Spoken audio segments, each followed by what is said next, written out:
Shalom saudaraku, salam sejahtera dalam kasih Kristus. Jumpa lagi dengan saya, Didi Duli. Kita akan belajar berapologetika bersama-sama di channel ini.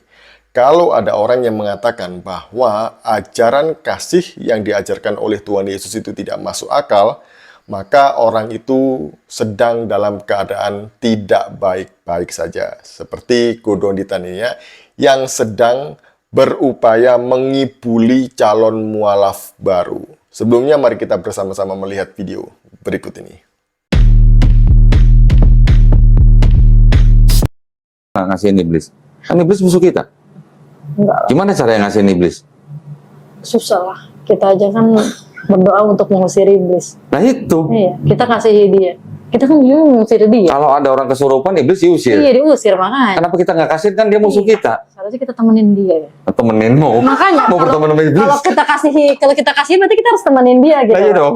Nah, kita harus bikin dia baik. Kan kodratnya dia mau dia jahat ya. Nah, misalnya, rumahnya kedatangan rampok misalnya. Terus itu kan musuh kita. Iya. Mau ngerampok, punya maksud jahat kan? Iya. Gimana ngasihin perampok? Nggak bisa. Nih kasih, ambil TV-nya gitu. Nih Nggak ambil bisa. duitnya gitu. Bisa nggak? Nggak bisa. Nah itu. Kecuali kita orang dalam. Orang dalam. Maksudnya temennya perampok. Nggak mungkin kan? Itu berarti ngerampok rumah orang. Itu kan kalau ngerampok rumah orang. Ini rumah kita yang kedatangan rampok. Masa orang dalam bagaimana sih? Nggak mungkin kan? Berarti nggak logis dong. Nah itu makanya. Ya, paham maksudnya ya. Jadi ada sebuah ajaran yang kelihatannya bagus, tapi too good to be true gitu kalau bahasa Kerawangnya. Iya. Apa tuh kan? Too good to be true. Artinya good to be terlalu true, terlalu muluk-muluk gitu. Nggak bisa diterapkan. Nggak baik untuk Kasihlah musuhmu gitu masalahnya. Kalau di Islam, nih, di Islam, kalau kita dizolimi orang atau ada orang jahat ke kita boleh balas yang setimpal. Ya, kita boleh balas yang setimpal, tapi mengampuni itu lebih baik. Oh iya. Itu kalau di Islam. Jadi bukan berarti tanpa berpikir dikasih pipi kanan. Pelajarannya juga lebih jelas ya. Iya. Kalau ya kan. Jadi artinya kalau kita dizolimi orang, dijahatin orang, kita boleh balas, tapi yang setimpal, nggak boleh Apa yang berlebihan. dia lakukan ke kita. Iya. Tapi kalau kita mengampuni itu lebih baik. Kira-kira bisa diterapkan yang mana? Yang Islam lah. Nah, Sebenarnya topik mereka berdua ini adalah mengenai ajaran kasih yang diajarkan oleh Tuhan Yesus. Jadi logika yang diajukan oleh Godonditan ini sebenarnya tidak masuk akal ya, atau salah gitu. Dia tidak memahami Alkitab dengan benar. Ya makanya sih dia mualaf ya.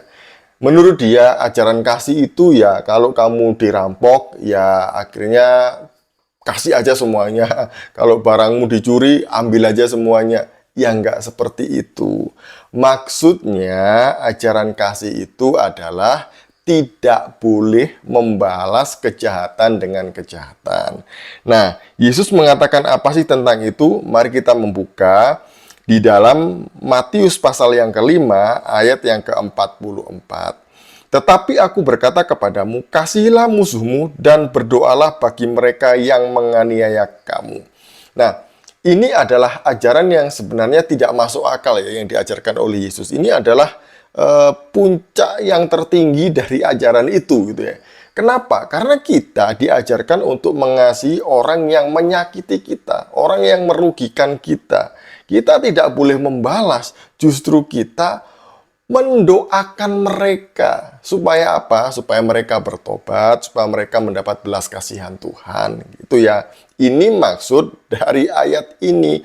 Bukan berarti kalau kamu diapa-apain, diem malah dikasih. Bukan itu maksudnya. Yang tidak boleh adalah membalas kejahatan mereka dengan kejahatan. Itu yang tidak boleh. Ya misalnya kalau kamu dirampok ya gak boleh kamu balas merampok. Kalau kamu dipukul ya kamu tidak boleh membalas memukul. Kalau kamu diperlakukan tidak adil, menyakitkan, mengecewakan, itu kamu tidak boleh membalasnya. Kita orang Kristen tidak boleh membalasnya gitu ya. Kenapa? Karena pembalasan itu adalah haknya Tuhan. Hanya Tuhan yang berhak untuk membalaskan perbuatan mereka dengan setimpal, menurut kehendak dan cara Tuhan sendiri, gitu ya. Jadi itu alasan kenapa kita orang Kristen tidak boleh membalas kejahatan dengan kejahatan. Justru kita diminta untuk mengasihi mereka dan berdoa supaya mereka bertobat. Nah, kemudian Kodonditan tadi mengatakan beda dengan Islam. Kalau di kita gitu ya, kita boleh membalas kejahatan mereka dengan setimpal. Oke ya, kita catat ya. Membalas kejahatan mereka dengan setimpal. Setimpal ini artinya kan melakukan perbuatan yang sama dengan yang dilakukan oleh orang lain gitu ya. Ya misal, kalau kamu dirampok, ya boleh merampok. Kalau kamu dipukul, ya boleh memukul. Kalau kamu diperkaos, apakah harus diperkaos balik supaya setimpal begitu? Atau bagaimana ajaran ini menurut Kodonditan ini ya? Di sini kemudian dilanjutkan dengan memaafkan, mengampuni itu lebih baik. Lah, bukannya Yesus itu juga mengajarkan mengenai mengampuni? Bukankah Yesus mengajarkan mengenai mengasihi? Berarti ajaran Yesus itu memang lebih baik. Contoh, mari kita lihat ini ya. Kita lihat ajaran Yesus mengenai pengampunan. Mari kita melihat di dalam Matius pasal 18 ayat yang ke-21 dan seterusnya. Kemudian datanglah Petrus dan berkata kepada Yesus, "Tuhan, sampai berapa kali aku harus mengampuni saudaraku jika ia berbuat dosa terhadap aku? Sampai 7 kali?" Yesus berkata kepadanya, "Bukan, aku berkata kepadamu, bukan sampai 7 kali, melainkan sampai 77 kali." Jadi ini ya yang Yesus ajarkan ya, bukan hanya 7 kali. Biasanya sih manusia itu punya batas kesabaran ya. Awas ya, kalau sampai kamu melakukan sekali lagi, maka kamu tidak akan kumaafkan. Awas ya, kalau sampai kamu melakukan ini kelima kalinya, maka kamu tidak akan kumaafkan. Itu biasanya kan manusia seperti itu. Tapi Yesus enggak. Dia ngomong sampai 70 kali 7 kali. Itu tidak berbicara mengenai jumlah atau angka ya, di mana kita harus mengampuni sampai 490 kali. Tidak, itu bukan seperti itu. Ini sebenarnya Yesus sedang menyinggung Petrus yang adalah orang Israel, di mana orang Israel ini ya, meskipun dia berdosa, melakukan pelanggaran, mereka menolak Tuhan, berkali-kali, setiap kali mereka melakukan kesalahan, Tuhan tetap mengampuni mereka.